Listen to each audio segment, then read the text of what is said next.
Hey guys, it's Alicia with WTI, and this handy screwdriver belongs in every workshop or every garage because it is so cool. So this is from Klein tools.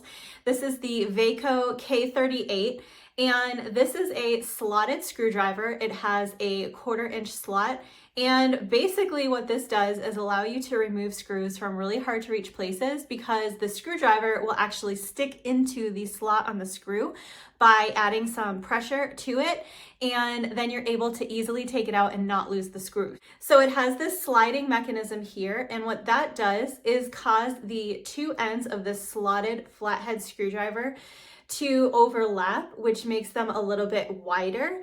And so it sticks into the slot on the screw so that you're able to take it out, and it has that pressure in there.